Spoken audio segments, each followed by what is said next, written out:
நண்பர்களுக்கு வணக்கம். நான் டி.எப்ப சோழன். இது வரைக்கும் நம்ம சேனலை நீங்கள் சப்ஸ்கிரைப் பண்ணவே இல்லைன்னா சப்ஸ்கிரைப் பண்ணிக்கிங்க. சப்போர்ட் பண்ணுறதா தான் மறக்காமல் இந்த வீடியோக்கு ஒரு லைக் போட்டு போங்க. இன்றைக்கி என்ன செய்தியை பார்க்க போகிறோன்னு கேட்டிங்கன்னா, ஆர்எஸ் பாரதி வெளியிட்ட உண்மை.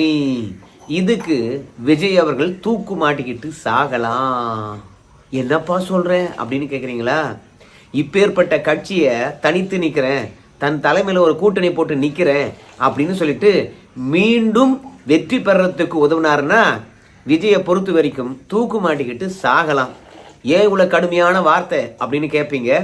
ஆர்எஸ் பாரதி அவர்கள் அந்த அளவுக்கு ஒட்டுமொத்த தமிழ் நடிகர்களையும் இல்லை தமிழ்நாட்டில் நடிக்கக்கூடிய நடிகை மற்றும் நடிகர்களையும் அவமானப்படுத்தியிருக்கிறாரு. இந்த அவமானங்கள்லாம் தாங்கிக்கிட்டு மீண்டும் திமுக வெற்றி பெறத்துக்கு சினிமாவில் இருக்கக்கூடிய யாராவது உழைச்சாங்கன்னு வச்சுங்களேன், இல்லை விஜய் அவர்களே நான் தனித்து தான் நிற்பேன், தன் தலைமையில் தான் ஒரு கூட்டணி அப்படின்னு முடிவு எடுத்தாருன்னா உண்மையாக அவங்க அத்தனை பேரும் ஆர்எஸ் பாரதி சொன்னதை மனப்பூர்வமாக நாங்கள் ஏற்றுக்கிறோம். எங்களுக்கு திறமையும் கிடையாது, எங்களுக்கு தன்மானமும் கிடையாது, எங்களுக்கு கௌரவமும் கிடையாது. ஆமாம், ஆர்எஸ் பாரதி சொல்கிற மாதிரி நாங்கள் அறிவாலயம் கேட்டில் தான் உட்காந்து கிடக்கிறோம் பிச்சை எடுத்து சாப்பிட்றதுக்காக அப்படின்றத உறுதிப்படுத்தலாம். ஏன் அப்படி பேசிகிட்டே போகிற? ஆர்எஸ் பாரதி அப்படி என்னையா சொன்னார் அப்படின்னு கேட்குறீங்களா? இந்த வீடியோவை பார்த்துட்டு வாங்க. அதான் புதுசாக வந்தவன்லாம் பேசுகிறான்னா அவனுக்கு ஒரே பதில் சொல்லுங்க. இன்னைக்கு 200 கோடி ரூபாய் ஒரு படத்துக்கு வாங்குறானுங்கன்னா அது இந்த திமுக திராவிட முன்னேற்ற கழகம் போட்ட பிச்சை. அந்த பிச்சைன்னு சொல்றேன்னா அதனால பெருசு பெருசா பேசுவாங்க. இதை நான் ஓப்பனா சொல்றேன். திமுகன்னு ஒரு கட்சி தமிழ்நாட்டில் இல்லைன்னா 200 கோடி ரூபாய்லாம் சினிமாவுக்கு வாங்கியிருக்க முடியாது. இந்த திமுக இல்லாமல் இருந்ததுன்னா இவெல்லாம் பிளாட்பாரத்தில் பிச்சை எடுத்துக்க வேண்டிய ஆள். பிச்சைக்கார மாதிரிங்கிற மூஞ்சை வச்சுக்கிட்டு 200 கோடி பிளாட்பாரத்தில் பிச்சை எடுக்கிற மாதிரி முகத்தை வச்சு நிற்கிறவனுக்கெல்லாம் 200 கோடி ரூபாய் சினிமாவில் வருதுன்னா நாம் இங்கே காப்பாற்றி வச்சு இந்த மண்ணை சினிமா ரசிகர்களா தமிழ் ரசிகர்களா மாற்றி வச்சதுனால தான் இவங்கெல்லாம் சம்பாதிச்சுக்கிட்டு இருக்காங்க. ஆனால் கொள்ளியை எப்படி பிடுங்கணும்னு அவங்களுக்கு தெரியும். ஆர்எஸ் பாரதிக்கு இந்த திமிரு எங்கிருந்து வந்திருக்குன்னு சொல்லுங்க பார்க்கலாம். இல்லை தமிழ்நாட்டில் இருக்கக்கூடிய ஒவ்வொரு முன்னேற்றங்களும் ஒவ்வொரு மாற்றங்களும் திமுக போட்ட பிச்சை தானே? இந்த தமிழகத்தை காங்கிரஸ் ஆண்டு இருக்குது, அதிமுக ஆண்டு இருக்குது. ஸோ அதிமுக 32 ஆண்டு காலம் ஆண்டு இருக்குது. ஆனால் எந்த இடத்திலும் சரி தமிழகத்தில் ஏற்பட்டிருக்கக்கூடிய வளர்ச்சியும் மாற்றமும் எங்களால் தான் வந்தது அப்படின்னு சொன்னதே கிடையாது. அதிக ஆண்டுகள் ஆண்டு இருக்கக்கூடிய அதிமுக கூட தமிழக வளர்ச்சிக்கு நாங்கள் தான் ஒட்டுமொத்த குத்தகை எடுத்திருக்கோம் அப்படின்னு சொல்லாத பொழுது தமிழ்நாட்டினுடைய ஒவ்வொரு மாற்றத்துக்கும் ஒவ்வொரு வளர்ச்சிக்கும் திமுக தான் காரணம் என்று சொல்லிட்டு ஒட்டுமொத்த தமிழையும் ஒட்டுமொத்த தமிழ்நாட்டையும் ஒட்டுமொத்த நடிகர்களையும் இப்படி கேவலமா பேசுற ஆர்எஸ் பாரதிக்கு எங்கிருந்து வந்து திமிரு? கட்சி பலம், கையில் இருக்கின்ற பணம், இருக்கின்ற அதிகாரம் நிலையானதா? இதெல்லாம் விஜய் அனுபவிக்க வேண்டியதுதான். ஏன் தெரியுமா? என்னவோ திமுக பொறுத்த வரைக்கும் விஜய்க்கு நடிகராக இருக்கின்ற பொழுது கொடைச்சலே கொடுக்காத மாதிரியும் அவங்க பேனர்ல போய் நடிச்சாரு இல்ல, அதனால தான் இன்னைக்கு ஆர்எஸ் பாரதியை பொறுத்த வரைக்கும் நாங்க போட்ட பிச்சைங்கிறாரு. அதுவும் பிச்சைக்கார மாதிரி மூஞ்சி வச்சுக்கிட்டு 200 கோடி ரூபாய் சம்பளம் வாங்குறான்னா நம்ம போட்ட பிச்சை இல்லாம வேற யார் போட்ட பிச்சை அப்படின்னு கேட்கிறாரு. இவ்வளோ திமிர்தனம் ஆர்எஸ் பாரதி அவர்களை பொறுத்த வரைக்கும் நீண்ட காலமாக அரசியல் இருக்கிறாருங்க, இல்லைன்னு சொல்லலைங்க. ஆனா ஒரு கட்சியை விமர்சனம் பண்ணுகின்ற பொழுதும் சரி, இல்ல ஒரு சில நபர்களை விமர்சனம் பண்ணுகின்ற போதும் சரி, தனி மனித தாக்குதல் எங்கிருந்து இவங்களுக்கு அந்த தைரியம் யார் கொடுக்குறது? இதுவே நம்ம பேசிட்டா மறுநாளே பாத்தீங்கன்னா கேஸ் கொடுத்துட மாட்டாங்க, காவல்துறையினர் நம்மளை கைது பண்ணிட மாட்டாங்க. ஆனாலும் எவ்வளவு பெரிய ஆளுமையா இருந்தாலும் அந்த அளவுக்கு பட்டுன்னு கேவலப்படுத்திட்டு போறாரு. ஆனா இந்த ஊடகம் இருக்கு தெரியுமா, நாம ஏதாவது வார்த்தை விட்டுட்டா நமக்கு எதிராக பொங்கி எழுவானுங்க, கண்டன தீர்மானம் ஏற்றுவானுங்க. ஆனா அந்த ஊடகத்தை பார்த்து ஆர்எஸ் பாரதி சொன்ன வார்த்தை என்ன? இல்ல நீதியரசர்களை பார்த்து இந்த ஆர்எஸ் பாரதி சொன்ன வார்த்தை என்ன? இல்ல அரசு ஊழியர்களை பார்த்து இந்த ஆர்எஸ் பாரதி என்ன சொன்னாரு? இப்ப அங்கெல்லாம் போய் இங்கெல்லாம் போய் கடைசியில நடிகராண்ட வந்திருக்காரு. ஆனா இந்த திமுக பின்னாடி இருந்துகிட்டு பூஜா தூக்கிக்கிட்டு நம்முடைய உதயநிதி ஸ்டாலின் அவருடைய பிறந்தநாள் விழாவில் கலந்துக்கிட்டு வடிவேல் அவர்கள் புகழ்ந்து பேசினாரு. நல்லா தான் வாங்கி குடிக்க சொல்லு அறிவாலயத்தில் போய் உக்காந்துக்கிட்டு, இல்லை கேட்டில் உக்காந்துக்கிட்டு ஆர்எஸ் பாரதி சொல்கிற மாதிரி அம்மா தாயின்னு பிச்சை எடுத்து சாப்பிட சொல்லுங்க. தன்மானம் வேண்டாவா? நம்மெல்லாம் எதுக்கு மனிதனாக பிறந்தோம்? எதுக்கு நமக்கெல்லாம் பகுத்தறிவு? கேட்டால் அந்த ஆர்எஸ் பாரதி தான் சொல்லுவோம், நாங்கள் தான் என் தமிழ்நாட்டுக்காரனுக்கே பகுத்தறிவை சொல்லி கொடுத்தோம்.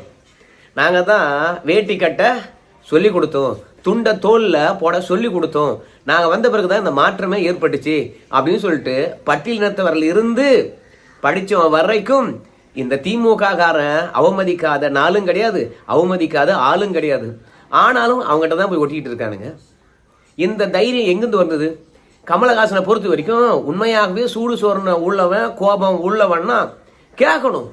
RS பாரதி அவர்களே, பொத்தாம்பதுவா குற்றச்சாட்டு வைக்கிறீங்களே, உங்களுக்கு யாரு எதிரியோ அவனை திட்டுங்கோ, இல்லைன்னு சொல்லல. அவன் செஞ்ச தவற சுட்டி காட்டுங்கோ. இல்ல தொடர்ந்து அவங்க மீது அவதூறு பரப்புறானா கேஸ் போட்டு உள்ள தள்ளுங்கோ. உங்ககிட்ட தான் அதிகாரம் இருக்குது. ஆனா எல்லாரையும் பிச்சைக்காரன்னு சொல்லிட்டீங்களே, நீங்க போட்ட பிச்சைன்னு சொல்லிட்டீங்களே. ஒருவேளை அந்த காலத்துல இருந்து இந்த காலம் வரைக்கும் நீங்க திரைப்பட கம்பெனி வச்சு நடத்துறீங்க, அதுல பல பேரை ஹீரோ ஆக்கிருக்கீங்க, பல ஹீரோக்களை வச்சு நீங்க படம் இயக்கி இருக்கிறீங்க, தயாரிச்சிருக்கிறீங்க. மற்ற பேர்லாம் படம் எடுத்தாங்கன்னா 10 கோடி கொடுக்கின்ற போது நீங்க அடிச்சு வச்சிருக்கின்ற பணத்துல அதே நடிகருக்கு அதே ஹீரோக்கு 100 கோடி கொடுத்துருப்பீங்க. அதனால சம்பளத்தை ஏற்றி கொடுத்ததுனால அந்த உரிமையில வந்து பாத்தீங்கன்னா நாங்க போட்ட பிச்சுன்னு சொல்றீங்களா?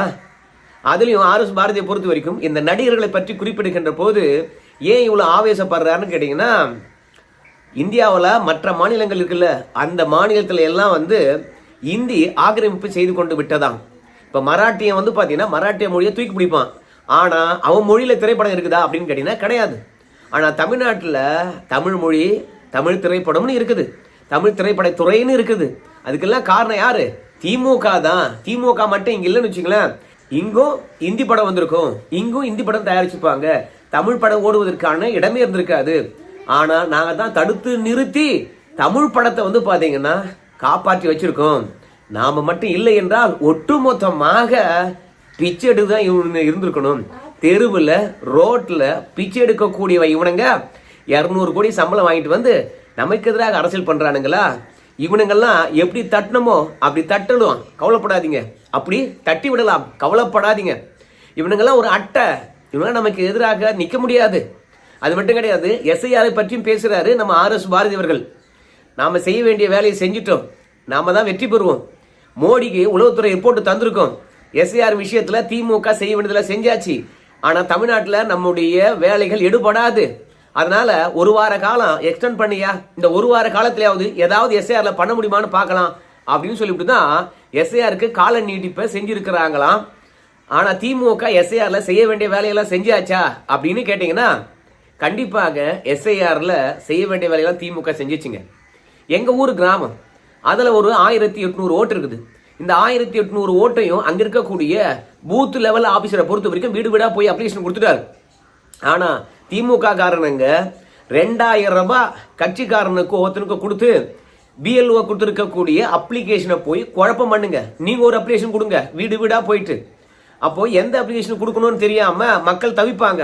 அப்ப கட்சிக்காரன் போயிட்டு நீங்க இப்படி ஃபில்அப் பண்ணிருக்கணும், நாங்க ஃபில்அப் பண்ணி தரோம்னு சொல்லிவிட்டு நீங்க யார வாக்காளரா சேர்க்கணுமோ அவனுக்கு ஒழுங்கா ஃபில்அப் பண்ணி உள்ள கொடு பாத்துக்கலாம் அப்படின்னு சொல்லிட்டு BLO கொடுத்த அப்ளிகேஷனை தாண்டி திமுக காரன் ஒவ்வொரு வீட்டுக்கா போய் அப்ளிகேஷன் கொடுக்குறான்.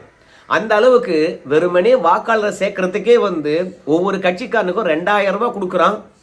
அதனால இந்த வாக்காளர் சிறப்பு திருத்தத்துல திமுக காரன் விளையாடிட்டான் என்பதுல மாற்றுக்கிறது கிடையாது. அது மட்டும் கிடையாது, இந்த BLOக்கு கட்சிக்காரன் மிரட்டி நீ ஏன் ஃபார்ம் கொடுக்குற, நானே கொடுக்குறேன் அப்படின்னு சொல்லிட்டு யாரை சேர்க்கணும் யாரை நீக்கணும்னு அவனே முடிவு பண்ணியிருக்கான். அதனால அடுத்து வருகிற 2026 தேர்தல் என்பது சத்தியமா திமுக சாதகமா தான் இருக்கும். ஏன்னா கட்சியும் வெயிட்டு தான், கூட்டணியும் வெயிட்டு தான், கையில் இருக்கின்ற பணமும் வெயிட்டு தான். அதிகாரத்திலிருந்து தேர்தலை சந்திப்பதனால திமுக எப்போதும் வெயிட்டு தான். அதை விட மத்திய அரசாங்கமானது திமுகவுடைய ஒட்டுமொத்த அராஜகத்தையும் பார்த்துக்கிட்டு சும்மா இருக்குது இல்ல, அதனால திமுக என்றைக்குமே வெயிட்டு தான். அதனால்தான் யாரையும் மதிப்பது கிடையாது.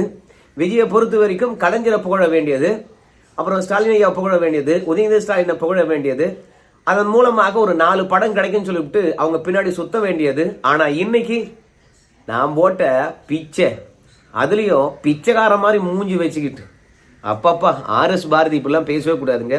அது மட்டும் இல்ல, அரசியல் ஆளுமைகளை ரொம்பவே அசிங்கப்படுத்துறாருங்க இந்த மனுஷன். ரொம்பவே வேதனையா இருக்குதுங்க. ஏன்னா திமுகவை எதிர்த்தவன்லாம் செத்து போயிட்டானா, அவனுக்கு சமாதியெல்லாம் இவங்க தான் கட்டியிருக்காங்களாம். ஆனா திமுகவை எதிர்த்தவன் யாருமே கிடையாது, ஆனா திமுக இருக்குதுன்னு சொல்றாங்க. ஆனா உண்மையாகவா நம்ம ஆர்எஸ் பாரதி சொல்ற மாதிரி தான் நடந்திருக்குது அரசியல் களத்தில் அப்படின்னு சொல்கின்ற போது யார் வேண்டுமானாலும் அரசியல் களத்தில் வெற்றி பெறுவார்கள்.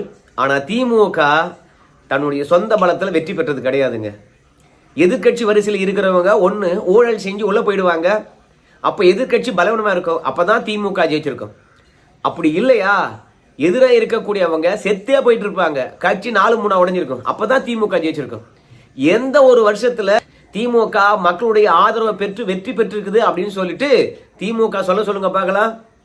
எல்லாமே தமிழ்நாட்டில் ஒரு குழப்பமான மனநிலையில் இருக்கின்ற போது, இல்லை எதிரே இருக்கக்கூடிய கட்சியில குழப்பமான மனநிலையில் இருக்கின்ற போது, எதிரே இருக்கக்கூடிய கூட்டணி பலமில்லாத இருக்கின்ற போது, இல்லை எதிரே இருக்கக்கூடிய எதிர்கட்சி தனியா நிற்கின்ற போதுதான் திமுக வெற்றி பெற்றிருக்குது.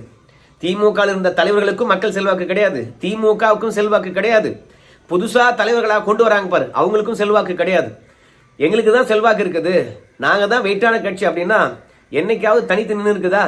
தேர்தல் வரலாற்றில். அதனால இவங்களை பொறுத்த வரைக்கும் ஊடக பலத்தினாலும் அதோட ஒத்துவதுக்கு பின்னாடி இருக்கக்கூடிய திமுக தொங்கு சதைகளாலும் இவங்க வாய்க்கு வந்த வார்த்தையை பேசிக்கிட்டு திரிகிறாங்க. யாரை வேண்டுமானாலும் அவமதிக்கலாம், நம்மளை யாரும் கேட்பது கிடையாது, ஆட்சி அதிகாரம் நம்ம கிட்ட இருக்குது அப்படின்றதுக்காகவே அவமதிக்கிறார்கள். ஸோ விஜய் மட்டும் நான் மீண்டும் தனித்து தான் நிற்பேன், என் தலைமையில தான் கூட்டணி, நான் தான் முதலமைச்சர் அப்படின்னு அடம் முடிச்சான்னு வச்சுங்களேன். இன்னைக்கு திமுகவை பொறுத்த வரைக்கும் வெற்றியா தோல்வியா இல்லாத ஒரு சூழ்நிலை இருக்கிறது. 2026 தேர்தல் எப்படி இருக்குமோ என்ற ஒரு பயம் இருக்குது. இந்த தருணத்திலே இந்த அளவுக்கு பேசுறாங்கன்னா 2026 விஜய் அவர்கள் தனித்து நின்று திமுகவை வெற்றி பெற செய்து விட்டார் என்றால் விஜய்க்கு என்ன நிலைமை ஏற்படும் பாருங்க. இப்போ விஜயை பொறுத்த வரைக்கும் புதுசா வந்திருக்காரு, கட்சியில் இருக்கிறவனை பொறுத்த வரைக்கும் களத்துல அனுபவப்பட்டவன் கிடையாது. விஜய்க்கு எத்தனை பேர் வேட்பாளர் வருவாங்கன்னு கூட தெரியாது, அந்த வேட்பாளர்ல எத்தனை பேர் வெற்றி பெறுவாங்கன்னு தெரியாது. அதோட விஜய் நிறுத்துகின்ற வேட்பாளர்கள் எத்தனை பேர் மாற்று கட்சியின் இடத்துல விழப்போவாங்கன்னு தெரியாது. இப்படி எதுவுமே நிச்சயமற்ற தன்மையிலே விஜய எந்த அளவுக்கு கடுமையா விமர்சனம் பண்றாங்கன்னா, நிச்சயமா நான் சொல்றேன், ஒருவேளை 2026 திமுக வெற்றி பெற்று விட்டால் ஆண்டவன் வந்தாலும் தமிழ்நாட்டை காப்பாற்ற முடியாதுன்னு சொல்ல மாட்டேன், விஜயை காப்பாற்ற முடியாது. ஸோ தன்னை காப்பாற்றி கொள்ள வேண்டும் என்றால் விஜயை பொறுத்த வரைக்கும் சமயோஜிதமாக சிந்தித்து நல்ல முடிவு எடுக்கணும். திமுக தோக்கடிக்கணும், அதுக்கு விஜய் அவர்கள் சபதம் எடுக்கணும். திமுக தோக்கடிப்பதற்கு எது நியாயமான முடிவோ அந்த முடிவு எடுக்கணும், சாத்தியமான முடிவு எதுவோ அந்த முடிவை எடுக்கணும், கள நிலவரத்தை கண்டுக்கணும். திமுகவை தோக்கடிப்பதற்கு எது சரியான வியூகமாக இருக்குமோ அந்த வியூகத்தை வகுக்கணும். இப்போ திமுகவை பொறுத்த வரைக்கும் காவல்துறையிலிருந்து ஊடகத்தில் இருந்து தேர்தல் ஆணையம் வரைக்கும் ஆட்களை வச்சு என்ன பண்ண முடியுமோ எல்லாமும் பண்ணியாச்சு. ஸோ பரிவாரங்கள் அதிகமா இருக்குது, திமுக கிட்ட கையில பணமும் இருக்கிறது. இப்படி எல்லா சகல சம்பத்தும் இருக்கக்கூடிய திமுகவை விஜய் அவர்கள் வீழ்த்த முடியும் என் தலைமையில கூட்டணி போட்டு அப்படின்னு நினைச்சாருன்னா அவர் கட்சியும் சரி அவரையும் சரி காப்பாற்றவே முடியாது. விஜய்க்கு ஏதாவது நேர்ந்தா கூட அதை நியாயப்படுத்துறதுக்கும் நீதிமன்றம் வரைக்கும் சென்று வாதாடுவதற்கும் திமுகவுக்கு ஆட்கள் இருக்குது. அதனால விஜயை பொறுத்த வரைக்கும் யோசிக்கணும் அப்படின்னு சொல்றேன் நான். நம்ம ஆர்எஸ் பாரதி அவர்கள் பேசின வீடியோவை பார்த்த பிறகு உங்களுக்கும் கோபம் வந்திருக்கத்தான் செய்யும். ஆனா என்ன பண்றதுங்க, அவங்களுடைய அதிகாரம், அவங்களுடைய காலம், அவங்க அப்படி பேசுறாங்க. சரி, ஆர்எஸ் பாரதியை திருத்துவதற்கு நீங்க என்ன யோசனை சொல்றீங்க? 200 கோடியே பிச்சை காசுன்னு சொல்றாங்கன்னா இந்த திமுக காரங்கிட்ட அப்ப எத்தனை கோடி தான் இருக்குது, எவ்வளவு கோடி தான் ஒரு நாளைக்கு சம்பாதிக்கிறாங்க? 200 கோடியே பிச்சை காசுன்னு சொல்றாரு. சரி, இதை பற்றி உங்க கருத்து சொல்லுங்க. நன்றி நண்பர்களே.